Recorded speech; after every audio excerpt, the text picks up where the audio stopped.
The child who heard the voice of the wind long before the red earth of Igbo land learned the weight of many footsteps.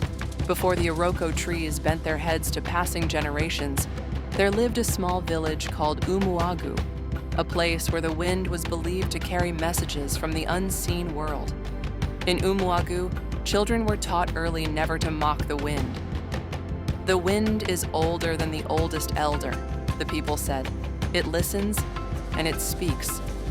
Most children laughed at such words, all except one. His name was Chidiebere.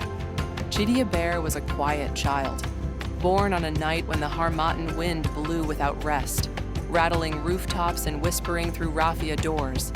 From infancy, he behaved differently. While other children cried at the sound of storms, Chidiebere grew calm whenever the wind rose, as though it was singing him a familiar song. As he grew, strange things began to happen. When the wind swept through the village square, bending grasses and lifting dust into the air, Chidiebere would stop whatever he was doing and listen. His eyes would narrow, his head tilted slightly, as though someone stood beside him speaking softly. "What are you staring at?" other children would ask. "The wind is talking," he would reply. They laughed and called him Nwata Ara, the strange child. But Chidiebere's mother, Neka, did not laugh. She noticed that whenever her son spoke of the wind, his words carried weight. If he said rain was coming, it came. If he warned that a path was unsafe, those who ignored him returned injured or frightened. Slowly, fear crept into her heart. One evening, as the sun bled into the horizon, Neka took her son to the oldest man in Umuagu, Elder Mugbeke, whose beard was as white as ash and whose eyes had seen more seasons than memory could hold. The elder listened quietly as Chidiebere spoke. "The wind calls my name," the boy said simply. "It tells me things it does not tell others." Elder Mugbeke nodded slowly. "This child walks close to the doorway of the ancestors," he said, "but such gifts are never without purpose or danger." The elder warned that the boy must never be arrogant with his gift, nor speak the wind's words carelessly. For the wind was a messenger of Allah, the earth goddess, and of the ancestors who watched from beyond. For a while, peace returned. Then the wind changed. One night, Chidiebere woke trembling. The wind howled like a wounded spirit, rushing through the village with anger in its breath. "It is coming," the wind whispered. "Tell them, or all will be lost." By morning, Chidiebere ran to the village square and cried out that danger was approaching.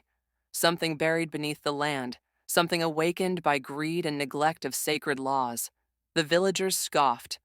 "What does a child know of the earth's secrets?" they said. "Has the wind made him mad?" Only Elder Mugbeke believed him, but even his voice was no longer strong enough to sway the people.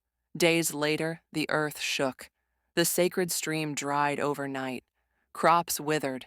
A deep crack tore through the farmland where the villagers had secretly cut down a forbidden Iroko tree to sell its wood.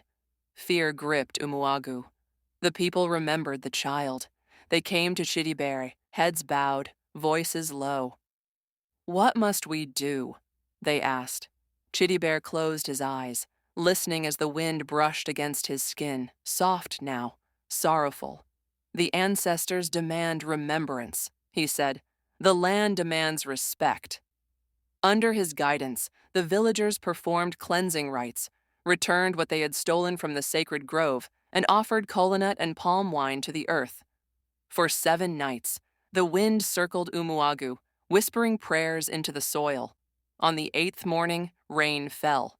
The stream flowed again. The crack in the land sealed itself like a healed wound. From that day on, Chidiebere was no longer mocked. He became known as Onu Ifufe, the mouth of the wind.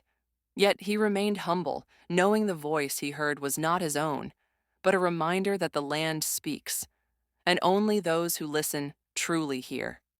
And so, in Igbo land, elders still warn children, "When the wind calls your name, be silent. Listen well, for it may be the ancestors speaking.